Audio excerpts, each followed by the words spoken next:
और भैया स्वप्निल, कैसे हैं आप? नमस्कार भाई, कैसे हैं अमर भाई? नमस्कार, राम राम सारे राम, भाइयों जय श्री को। राम। जय श्री राम। अच्छा, हाँ, वैसे हम लोग भी काफी समय से इस चैनल से गायब थे, लेकिन चलो वापस आ गए हैं। तो शुरू करते हैं। आई थिंक हमने एस्ट्रोलॉजी, जेमस्टोन्स के बारे में कुछ वीडियोस बनाए हैं।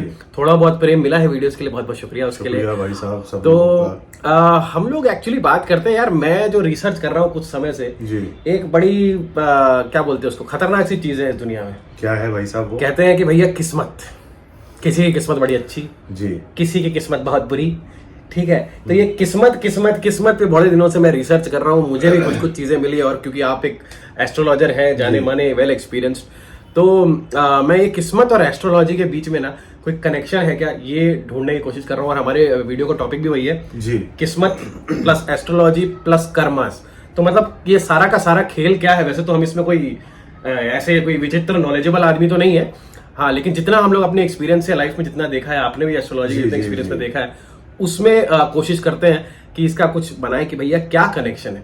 तो किस्मत, जहां तक मैंने समझा कि हमारे बहुत सारे पिछले जन्मों जन्मों के कर्म जो होते हैं, उसके आधार पर जब एक बच्चा पैदा होता है तो वो ऑलरेडी एक बैग लेके आता है अपने कर्मों का पीछे लटका हुआ। बिल्कुल बिल्कुल सही कहा आपने। और उसका बेस कहीं ना कहीं जो है आके बोलते हैं कि एस्ट्रोलॉजी, वो किस समय पैदा हुआ है, उस समय मून कहां पर था, सन कहां पर था, सारे प्लैनेट्स कहां पे थे, उसका बेस बनता है। तो ये कनेक्शन क्या सही है? इस पे कुछ बताइए। कुछ नहीं भाई, आपने ये बहुत ही बढ़िया जो गणित है कि हर व्यक्ति अपनी किस्मत लेके आता है, जिसको तकदीर कहते हैं।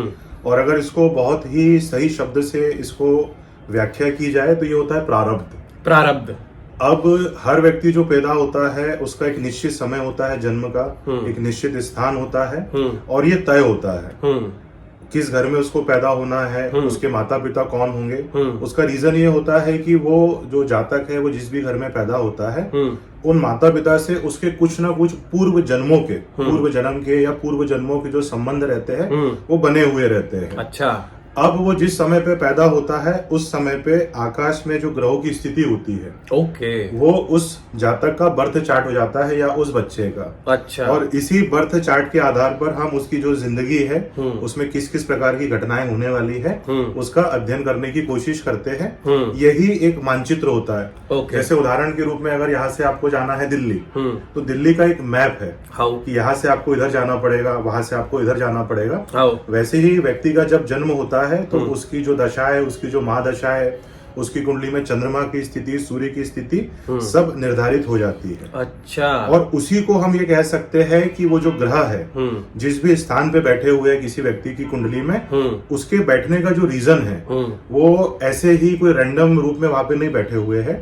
उसका जो रीजन होता है, उसके जो कई जन्मों के जो कर्म है, उसके आधार पर उसने कौन से कर्म किए हैं, और उन कर्मों के आधार पर इस लाइफ में उसकी क्या यात्रा रहेगी, और कौन से अच्छे या बुरे जो कर्मों का जो प्रभाव है उसे भोगना पड़ेगा। इस तरीके का गणित होता है इसमें। भाई साहब, मतलब ये अगर तुमने पिछले, ये कर्म जो वर्ड है जी, कर्मा बोलते हैं ना, कर्मा। बहुत लोग टैटू बनाते हैं, बहुत जगहों पे कर्मा लिखा होता है, मंदिरों के बाहर देखो कर्मा लिखा होता है। तुम्हारे कर्मों से कभी नहीं बच सकते। वो कहते हैं इस जन्म में तुम अपने कर्मों से नहीं बच सकते, लेकिन भैया हमें रिसर्च करके पता चला कि तुम सालों सालों से करते आओ ये कर्म, तुम्हें सालों सालों तक नहीं छोड़ेंगे, तुम्हारे जन्मों जन्मों तक तुम्हारे कर्म तुम्हें पीछे नहीं छोड़ते हैं। इसलिए कर्मों से डरो। और कर्मों से डर से वर्ड मुझे याद आया, कर्मों का आई थिंक, क्योंकि हम लोग एस्ट्रोलॉजी से इसको रिलेट कर रहे हैं, तो हम लोग इससे कुछ प्लैनेट्स से इसका जो रिलेशन है आई थिंक उसके बारे में बात करते हैं। क्योंकि कर्म सबसे रिलेटेड होता है शनि ग्रह से, मैंने सुना है। जो शनिदेव होते हैं कर्म फलदाता होते हैं। तो कुछ प्लैनेट्स के बारे में अगर बता सके कि ये प्लैनेट किस से क्या रिलेटेड है, कर्मों का कैसे आता है। देखिए, जो हमने अभी बात करी किस्मत की, और उसको हमने स्पेसिफिक रूप में जो प्रारब्ध बोला। हाँ।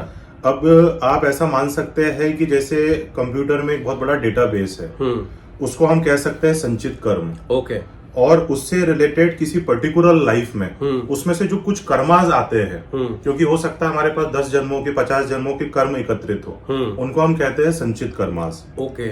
और उन संचित कर्माज में से कुछ जो कर्म होते हैं स्पेसिफिक, वो कैसे घटित होते हैं ये एक रहस्य है कि कौन से कर्म का आपको फल किस समय पे भुगतना पड़ेगा, उसको हम कहते हैं प्रारब्ध। ओके। तो उस प्रारब्ध के आधार पर आपकी जिंदगी चलती है। अब हम इस तरीके से मान सकते हैं, जैसे अपनी जो एस्ट्रोलॉजी होती है उसमें मुख्य रूप से हम 9 ग्रहों को लेते हैं। हाँ। अब आप ऐसा मान लीजिए कि जो 9 ग्रह है वो कोई ना कोई विभाग है। उदाहरण के रूप में जैसे आपको रोड बनाना है, हमारी गवर्नमेंट को रोड बनाना है, या कोई एग्जाम कंडक्ट कराना है, तो गवर्नमेंट की भी जैसे अलग अलग विभाग होते हैं। रक्षा के लिए मान लीजिए पुलिस विभाग होता है या आर्मी विभाग होता है। आपको कोई रोग हो गया उसके लिए एक चिकित्सा विभाग होता है। वैसे ही जो 9 ग्रह है उनके अंतर्गत अलग अलग कर्मों का एक विभाग बना के दिया गया है। फॉर एग्जाम्पल जैसे शनि और गुरु के बीच में क्या क्या आता है? जैसे उदाहरण के रूप में आप ऐसा मान सकते हैं कि किसी की कुंडली में शनि की स्थिति बहुत अच्छी नहीं है। ओके। तो शनि के अधीन जो कर्म आते हैं वो सबसे महत्वपूर्ण कर्म बोला जाता है कि आपके जो नीचे के कर्मचारी होते हैं या सफाई कर्मचारी हो गए, या फिर आप जो नीचे आपके घर में मेड आती है, बाहर के सिक्योरिटी गार्ड है, मेड है, हाँ। इनके साथ आपने कैसा व्यवहार किया है। ओके। तो ये व्यवहार के जो आधार पर आपके जो शनि से रिलेटेड जो कर्माज है, और जब शनि की महादशा आएगी तो ये जो 9 घड़े रहते हैं इनमें आप एक में मान लीजिए शनि के जो कर्म है उसके विभाग से जो संबंधित होते हैं वो उसमें संचित होते हैं। किसी में गुरु से अधीन होते हैं, किसी में सूर्य के अधीन के जो कर्म होते हैं। ओके। तो शनि के अंदर आप ये मान सकते हैं। तो शनि की अगर आप बात करें तो आपने जितने रेलवे कर्मचारी देखे होंगे या जो ये माइनिंग में काम करते हैं, ये सब भी शनि के अंतर्गत आते हैं। अब शनि को माना जाए कि इतनी बुरी शनि क्यों पिटाई करता है कि मतलब जो ऐसे बुरे कर्म किए होते हैं कि मतलब लोगों को इस तरीके से ट्रीट किया होता है आपने जी, कि ऐसी बुरी पिटाई होती है कि शनि की पिटाई सुने आप सबसे खतरनाक होती है। हाँ, शनि क्या रहता है, सबसे महत्वपूर्ण है कि आपकी जिंदगी में बदलाव नहीं होने देता है। क्योंकि जैसे शनि नाम से ही आप जान सकते हैं, शनि मतलब शनै शनै। ओके। आप मान लीजिए किसी व्यवसाय के लिए या अपनी नौकरी के लिए प्रयासरत है, तो आप देखेंगे कि 4 साल 5 साल आपके यूं ही निकल जाएंगे। ओके। आपकी जिंदगी में ऐसा लगेगा आपको जैसे पीछे से किसी ने आपको रस्सी से पकड़ के रखा है। आप आगे बढ़ने की कोशिश भी करते हैं, एफर्ट्स भी लगाते हैं, लेकिन आपको वापस खींच लिया जाता है। तो ये आप इस तरीके से मान सकते हैं कि इसमें आपका जो शनि है वो कहीं ना कहीं प्रभाव में आ चुका है। दूसरा आप देखेंगे कि जो लोगों का आप इस तरीके से मान सकते हैं, शनि को दुख का कारक बोला गया है, काल पुरुष का दुख। और जो वृद्ध अवस्था होती है, चूंकि शनि एक वृद्ध ग्रह है, स्लो ओल्ड प्लैनेट है, तो जिसकी कुंडली में जो शनि की स्थिति वो अच्छी नहीं है, तो वो व्यक्ति हो सकता है 20 साल की उम्र में ही आपको 35 का नजर आए। 40 साल में हो सकता है वो ऐसा लगे वो 65 साल का हो गया है। और जिनकी कुंडली में शनि अच्छे होते हैं, आप उन्हें ऐसा देखेंगे कि वो अगर बहुत ज्यादा उम्र के भी है, फिर भी उनके अंदर की जो ऊर्जा रहेगी वो एक यंग जैसा फील करेंगे और दिखेंगे भी उसी तरीके से। ऑन माई एज, ये थोड़ा सा मुखड़ा। और मैंने सुना है जिनका शनि स्ट्रांग होता है उन्होंने मतलब जो लोगों को बहुत अच्छे से ट्रीट किया है, और उनका जो शनि कर्म फल जाता है, जिनका शनि स्ट्रांग है उनको शनि के बहुत अच्छे रिजल्ट मिलते हैं। जैसे कि नाम लेना पड़ता है अमिताभ बच्चन जी, उनका शनि सुपर स्ट्रांग है। नरेंद्र मोदी जी 7.5 में प्रधानमंत्री बने थे। तो शनि बहुत स्ट्रांग हो तो फिर बहुत कुछ अच्छा भी देता है, और जिनका खराब हो उसी तरीके से पटक के मतलब ऐसा पिटाई होती है ना भैया, तो शनि भैया से मतलब थोड़ा ये रहिएगा। और ये जो जैसे जो ट्रीट करना, लोगों को ट्रीट करना, स्पेशली अगर तुमसे कम कमाने वाले लोग हैं, वैसे वाले लोग हैं, अगर उनको गलत तरीके से ट्रीट करोगे भैया, शनि भैया नहीं छोड़ने वाले तुमको। और जैसे मतलब हम बात कर रहे थे, जैसे हमने जो घड़े की बात करी कि हर घड़े का अपने कर्माशय है, 9 घड़े की। तो शनि के अंतर्गत आप ये भी देख सकते हैं कि जो व्यक्ति डिसिप्लिन में रहते हैं, क्योंकि शनि आलस्य का भी कारक है। अच्छा। आपका जैसे ही शनि का प्रभाव चालू होता है, आपके अंदर एकदम से सुस्ती आने लग जाती है। अच्छा। तो शनि ये कह रहे हैं कि आपको ये समझना चाहिए कि अभी मेरा प्रभाव चालू हो गया है, तो आपको एफर्ट्स ज्यादा डालने पड़ेंगे। अच्छा। तो जिनका डिसिप्लिन भी कमजोर रहा है, उनकी भी कुंडली में जो शनि रहता है वो उसकी स्थिति अच्छी नहीं होती। मेहनत करवाता है और व्यक्ति अंदर से चाहेगा करना, लेकिन कुछ ऐसी परिस्थिति बनेगी कि वो कर नहीं पाएगा। ओके। तो उसको और ज्यादा एफर्ट्स डालने पड़ेंगे। ये भी कुंडली में दर्शाता है कि जो शनि की स्थिति है। और आपको एक और चीज बताता हूँ, ये आप बहुत अच्छे से रिलेट कर पाएंगे कि आप देखेंगे कि हर व्यक्ति जिम जाना स्टार्ट करता है 1 जनवरी को, ये भाई साहब, और वो जिस व्यक्ति का शनि बहुत अच्छा होगा वो व्यक्ति जिम में रेगुलर रह पाएगा। अच्छा। तो 1 तारीख को बहुत से लोग रिजोल्यूशन लेते हैं कि इस साल हमें अपना शरीर बनाना पूरे साल की मेंबरशिप देके आ जाते हैं। इसलिए वो जो कानून है या जो जिम वाले अपने नियम बनाते हैं, ये साल का जो उनका पैसा रहता है वो रहता है 12,000, वो महीने का 5,000, क्योंकि उनको पता है ये पैसा दे देगा और फिर वापस आएगा नहीं।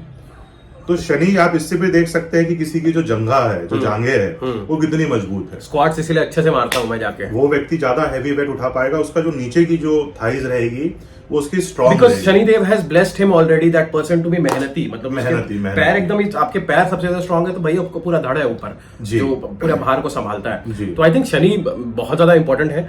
और उसके बाद एक प्लैनेट आता है गुरु जी। आई थिंक सबसे सेकंड मोस्ट इंपॉर्टेंट प्लैनेट बोलना सही होगा। नहीं, सबसे इंपॉर्टेंट तो गुरु ही माना जाता है। अच्छा, ओके। ऐसे हर प्लैनेट का अपना अपना एक महत्व होता है, लेकिन चूंकि शनि 2.5 वर्ष की अवधि में अपना ट्रांजिट करता है, गोचर करता है, गुरु जो है वो लगभग 13 महीने में एक राशि से परिवर्तित होता है, तो इनका इम्पैक्ट शनि का 2.5 साल तक रहता है। क्योंकि अगर आपकी जिंदगी में शनि का इम्पैक्ट आया है कोई भी राशि के अनुसार, गोचर के अनुसार, तो 2.5 वर्षों तक शनि एक ही जगह के आपको फल देंगे। तो आपके लाइफ में परिवर्तन नहीं हो पाता है। ओके, सो गुरुदेव क्या करते हैं? गुरु प्लैनेट क्या करते हैं? गुरु सबसे पहले ज्ञान का कारक माना जाता है। Okay. गुरु सबसे पहले वृद्धि का कारक माना जाता है। गुरु का अधिकार सोने के ऊपर है। ओके। गुरु का अधिकार मान सम्मान पे है। गुरु का अधिकार आपकी शिक्षा के ऊपर है। ओके। गुरु का अधिकार आपके जो संस्कार है वो किस प्रकार के है उस पर है। तो अगर किसी की कुंडली में गुरु पीड़ित है, और जैसा हमने सबसे आरंभ में बात करी थी कि ये जो हमारा कुंडली का चार्ट होता है या ये हमारे जीवन की जो यात्रा है वो कहीं ना कहीं पूर्व जन्मों से निर्धारित होती है। हाँ जी, हाँ जी। तो अगर किसी की कुंडली में गुरु पीड़ित है तो आपको उनकी कुंडली में गुरु चांडाल योग, मतलब गुरु या राहु की युति देखने को मिल सकती है। आपको उनकी कुंडली में जो गुरु है वो नीच अवस्था में मिल सकता है, गुरु पीड़ित मिल सकता है। तो इस स्थिति में आप ये मान के चल सकते हैं कि उस जातक ने अपने जो पिछले जन्म है या पिछले जन्मों में अपने जो गुरु होते हैं, जो उनको गाइड करते हैं, आपने विद्यालय में भी देखा होगा कुछ लोग जो रहते हैं वो टीचर का बड़ा मजाक उड़ाते हैं। बिल्कुल बिल्कुल। तो उस समय पे उन बच्चों को ये रियलाइज नहीं होता है कि आगे जाके, क्योंकि उस समय पे एक अबोध होता है बालक, लेकिन जो कर्माज है वो बनते रहते हैं, क्योंकि मनुष्य जो है वो कर्म चक्र के अंतर्गत आता है। हम कॉन्शियसली भी अनकॉन्शियसली भी कर्म बनाते ही रहते हैं कुछ ना कुछ करके। जी बिल्कुल बिल्कुल सही कहा आपने। हाँ, तो गुरु, और गुरु मतलब अगर कमजोर है, गुरु अगर अच्छा है तो क्या उसके संग ये होता है? देखिए, गुरु अगर अच्छा है तो एक तो आपका जो पर्सनालिटी रहेगी वो बहुत अच्छी रहेगी। ओके। आपका जो एक आवाज है या आपका जो शरीर में, जैसे आप देखेंगे ना कुछ लोग बड़े, उनको भोजन नहीं लगता है, वो बिल्कुल दुबले पतले रह जाते हैं। अगर किसी व्यक्ति की कुंडली में गुरु बहुत ज्यादा बुरी अवस्था में तो या तो उसका वजन बहुत बढ़ जाएगा। अच्छा। जितने भी फैटी लोग रहते हैं, क्योंकि गुरु चर्बी उनके इसमें वृद्धि करता रहता है, चर्बी की। अच्छा। और आप जानते हैं कि जितने भी रोग होते हैं उसमें चर्बी का महत्वपूर्ण योगदान होता है। ओके। तो गुरु अगर खराब है और अच्छा है तो शरीर के लिए बहुत इंपॉर्टेंट है। और गुरु का अधिकार लीवर के ऊपर भी आता है। गुरु का अधिकार, अच्छा, लीवर पे भी आता है? लीवर पे भी। कम कर दो तो भाई साहब, जो भी अपना बोलते हैं ना कि नशा शराब में होता तो नाचती बोतल, मैं कदे झूमते पैमानों में होती हलचल। तो जो लोगों का लीवर अच्छा है, खाने को आसानी से पचा पाता है, तो ये आप मान सकते हैं कि कहीं ना कहीं वो कुंडली में गुरु से ब्लेस्ड है। ओके। फिर किसी को आप बहुत अच्छे से देखेंगे कि कुछ लोग बहुत तरक्की कर जाते हैं। उसका रीजन क्या होता है? उनको सही समय पे मार्गदर्शक मिल जाते हैं, गुरुदेव मिल जाते हैं। अब उदाहरण के लिए हम अपने बैट्समैन को लेते हैं जो महान क्रिकेट के भगवान कहे जाते हैं, सचिन तेंदुलकर। उनको उनके भाई के रूप में गुरु मिले, जिन्होंने उनकी प्रतिभा को पहचाना। फिर उन्होंने जिस भी एकेडमी में उनका एडमिशन करवाया था, तो वहाँ पे आचरेकर साहब तो उन्होंने उनको वहाँ पे गाइड किया। ओके। हो सकता है बहुत अच्छे क्रिकेट खेलने वाले लोग भी हो, परंतु अगर किसी व्यक्ति को गुरु नहीं मिल रहा है, और आप एक और चीज देखेंगे कि इस गुरु से याद आया मुझे, शुभमन गिल को भी बहुत अच्छे गुरु है, युवराज सिंह उनके गुरु। तो आज शुभमन गिल हमारे फ्यूचर प्रिंस है भैया इंडियन क्रिकेट के।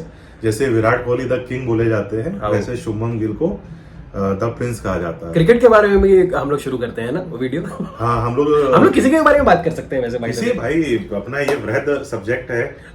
और वैसे हम जो भी बात कर रहे हैं सर अपने एक्सपीरियंस से बात कर रहे हैं। ये किस्मत, एस्ट्रोलॉजी, कर्मा जो है ये बहुत ही सालों से इन पे डिस्कशन चल रहा है, तो हम इन पे कोई एक्सपर्ट नहीं है भैया। पहली बात तो ये है, हमें अपना जो नॉलेज है उस हिसाब से शेयर कर रहे हैं। आपको भी इसके बारे में नॉलेज हो तो कॉमेंट सेक्शन में हमें जरूर बताइएगा। सो आई थिंक गुरु और शनि का टॉपिक तो काफी लंबा जा सकता है, बहुत लंबा। बाकी अगर हम लोग छोटे छोटे में बात करें कि जैसे शुक्र एक है, बुध है, उनका क्या इम्पैक्ट रहता है? तो जैसे अभी हम 2 घड़े देख लिए। हमने देख लिया शनि का, क्योंकि शनि को न्यायाधीश बोला जाता है और कर्मों के फल पर उनका अधिकार है। फिर हमने गुरु के बारे में बातचीत करी, और गुरु में शिक्षा का भी उनको शिक्षा नहीं मिल पाती है, जिनका गुरु खराब होता है। और कुछ लोग जो बहुत अच्छे स्कूल में पढ़ते हैं बचपन से लेकर, अच्छे टीचर्स मिल जाते हैं, इससे भी आप देख सकते हैं। अब अगर हम शुक्र की बातचीत करें तो जिस समय में हम लोग रह रहे हैं उस समय पे जो शुक्र के घड़े के अंदर जो आपके संचित कर्मास है वो बहुत इंपॉर्टेंट होते हैं। जैसे कि शुक्र जो है वो लग्जरी लाइफ का कारक होता है। अगर आप, हर व्यक्ति चाहता है कि भाई वो अच्छे कपड़े पहने, बिल्कुल अच्छा दिखे, बिल्कुल उसका ग्रुप अच्छा रहे, बिल्कुल वो एक आकर्षक व्यक्तित्व का स्वामी रहे, उसका एक फेम हो, कोई ना कोई कला हो उसके भीतर, डांस करना, जैसे आजकल रील्स का और ये शॉर्ट्स का जमाना है। आप देखेंगे कि अभी वो गाना बहुत चल रहा है, ठुमक ठुमक जब ही टेचाए तू पहाड़ी बाटूंगा, तो आप देखेंगे हजारों लाखों रील्स उस पे बनते हुए मिलती है।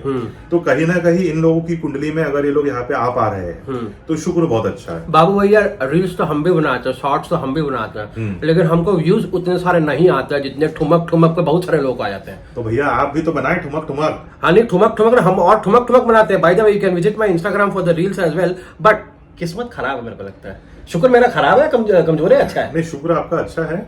कुंडली तो आपकी लिखी हुई है जब आप पैदा हुए हैं, लेकिन कौन सी घटना किस समय पे घटित होगी उसके लिए आपको इंतजार करना पड़ता है। हाँ, उसके लिए उसकी अंतरदशा का, दशा का इंतजार करना पड़ता है, उसका वक्त, फिर बहुत सारे कॉम्बिनेशन होते हैं, तब जाके इंतजार। एक बार मेरे को बहुत याद आई, जो मैं मतलब काफी समय से आपसे भी डिस्कस करा हूँ कि आपने देखा होगा, मान के चलिए अभी कोई फिल्म हिट हुई है, कोई आईपीएस अधिकारी है जिन्होंने बहुत मेहनत करी, 12th फेल और स्ट्रगल काफी किया, आटा के किसी उसमें काम भी किया और बहुत बार अटेम्प्ट में फेल हुए वो। तो हम लोग क्या करते हैं, व्यक्ति की शुरू की जिंदगी का एनालाइज कर लेते हैं। कुछ लोगों की जिंदगी पहली पारी के लिए होती है, कुछ लोगों की जिंदगी दूसरी पारी के लिए होती है। अब हम जैसे राजेश खन्ना साहब को देखें, उनको 1969 में सफलता मिल गई थी मेरे अनुसार, और 80 तक आते आते, वैसे तो 80 से पहले जब अमिताभ बच्चन साहब का 75 में उदय हुआ दीवार के साथ में, 80 के आते तक राजेश खन्ना साहब पर्दे से गायब हो गए थे। और अभी भी उनको सबसे बड़ा सुपरस्टार और पहला सुपरस्टार है, पर हम लोग कभी भी उनके बाद की लाइफ की चर्चा नहीं करते। तो किसको पड़ी है? लेकिन वो चर्चा ज्यादा होनी चाहिए, बिल्कुल होनी चाहिए। जो लोग लाइमलाइट में आ गए तब तक उतना ही दिखता है लोगों का, और वो लाइमलाइट किसी का भी पूरे उम्र तक नहीं रह सकता। लेकिन हम लोगों को अगर व्यक्ति को जीवन का सत्य बताना है कि ये सब जैसे जैसे घड़ों से अपने कर्म निकलते हैं, तो किसी के मान लीजिए शनि के बहुत अच्छे होंगे, शुक्र के बहुत अच्छे होंगे, लेकिन हो सकता है उसके गुरु के उतने ही खराब हो। उसको कॉमन वर्ड्स में कह देते हैं टाइम आना, उसका टाइम आना, उस बंदे का टाइम आना। तेरा वक्त नहीं आया भाई, जिस दिन तेरा वक्त आएगा जमाना बदल देंगे हम, हमारा तो जमाना आएगा। क्या क्या बोलते हैं, बहुत कुछ बोलते हैं जी। तो ये मतलब मुझे ऐसा लगता है, जैसे आप भी अभी बहुत लंबी यात्रा पे निकले हुए हो, आपका भी मतलब ऑलमोस्ट अध्यात्म की जो यात्रा है उस पे भी हम लोग अध्यात्म के बारे में तो वीडियो बनाना है भाई, मेरा फेवरेट टॉपिक है। उनका फेवरेट टॉपिक है भाई साहब वो। तो आपकी भी जैसे यात्रा बड़ी हुई है, तो हम लोगों को ये देखना चाहिए कि सिर्फ सफलता, मान लीजिए किसी ने घर खरीद लिया, किसी ने गाड़ी खरीद ली, और आप बहुत मेहनत कर रहे हैं, लेकिन उनके पास वो चीजें नहीं आ पा रही है। हो सकता है आपके बेटे आपको वो सुख दे, आपकी बेटियां आपको वो सुख दे, आपके भाई आपको वो सुख दे, आपके कोई मित्र दे दे, क्योंकि कौन सा घड़ा कब एक्टिवेट हो रहा है, कौन सी जगह पे बटन कब दब रही है, कौन से कर्म की, वो कोई नहीं जानता, वो प्रकृति ने रहस्य रखा है। अच्छा। तो कभी भी जो आप स्टोरीज देखते हैं फिल्म में, तो हमेशा उन लोगों को भी देखिए जो शुरू में जल्दी सफल हो गए। राहुल रॉय आशिकी से एकदम से सेंसेशन बन के उभरे थे, उसके बाद में वो गायब हो गए। तो कभी भी इन चीजों से अपने आप को दुखी मत करिए, क्योंकि जैसा अमर ने पहले ही कहा था कि जब हम पैदा होते हैं तो हम अपना अपना एक बैग लेके आए, उसमें हमारे कर्म पड़े हुए हैं। अब वो किसी को नहीं पता है कि वो कर्म कब फलित होंगे। कुछ बच्चों को आपने भी देखा होगा कि बहुत फेमस महाराज है वृंदावन के, प्रेमानंद जी महाराज। हाँ जी, बिल्कुल। उनके पास में एक बच्चा आया था 5 साल का, जिसको बहुत रेयर डिजीज थी, और उन्होंने, उनकी माता ने महाराज से पूछा कि इनका क्या गुनाह था। जो लोग इनको नहीं मानते हैं कि पूर्व जन्म होते हैं, तो आप उसमें देख सकते हो। और बहुत सारे धर्म गुरु है जो बहुत ज्ञानी है, पर किसी गुरु के पास जब ये जाते होंगे, बड़ा संजीदा क्वेश्चन नहीं है यार, ये बड़ा सीरियस बेचारा, मतलब उनको भी सोचना पड़ता होगा ना कैसे जवाब दे कि एक छोटे से बच्चे पे भी, मतलब एक कॉमन अगर इंसान की इससे बात समझे, उनके लिए बड़ा डिफिकल्ट होता होगा कि ऐसे जवाब देना कि ये कर्मों का है, ऐसा कुछ। इसलिए वो जिस जगह पे बैठे रहते हैं, और इसलिए उनका जो समय पे जो मैंने देखा था, वो पहला शब्द था कि आप तो माता है। तो आप ये नहीं जान सकते आपका मोह है। हाँ बिल्कुल। लेकिन जब अगर ऐसा कोई सॉफ्टवेयर होता है जिससे हम रिवर्स करके चीजें दिखा पाते कि ये जो कृत्य की सजा इसको अभी मिल रही है उसने किसी समय में ये कर्म किया था, इसी वजह से मिल रही है, तभी कोई व्यक्ति अंबानी के घर में पैदा हो जाता है। आप बहुत मतलब ऐसा है कि कुछ लोगों को जीवन में हवाई यात्रा करने का मौका नहीं मिल पाता, उनकी पूरी उम्र गुजर जाती है। आई थिंक ये बड़ा एग्जाम्पल, जैसे आपने बोला ना कोई किसी के घर में पैदा होता है, यार सबसे पहला क्वेश्चन वहीं से स्टार्ट होता है। मेरा भी सबसे पहला सवाल ये था, ये इसके घर में क्यों पैदा हुआ, मैं इसके घर में पैदा क्यों हुआ, वो किसी के घर में पैदा क्यों हो रहा है, ये कौन डिसाइड करता है? इस पे हमारा कंट्रोल तो है, हमारा कंट्रोल नहीं है। किसी को कभी बहुत कुछ जल्दी मिल जाता है, किसी को पूरी उम्र बेचारा लगा रहता, कुछ नहीं मिलता, तब जाके सवालों का फिर धीरे धीरे खोजना शुरू हुआ। अगर आई थिंक बहुत सारे लोग होंगे जो ये किस्मत को खोज रहे होंगे या इसके बारे में खोज रहे होंगे, वहां से शुरू करो। कौन कहाँ पे पैदा होता है, इसके किसके कंट्रोल में, किसी के कंट्रोल में नहीं है। आप कब मरोगे आपके कोई कंट्रोल में नहीं है। तभी सब ये सवालों का शुरू होता है और तभी फिर कर्म सामने आते हैं। ठीक है, तो अच्छा कर्म की हम वैसे बात कर रहे थे, हम लोग प्लैनेट्स के बारे में और बात करेंगे डिटेल में। हाँ, शुक्र का हमारा डिस्कशन चल रहा था, शुक्र का डिस्कशन चल रहा था।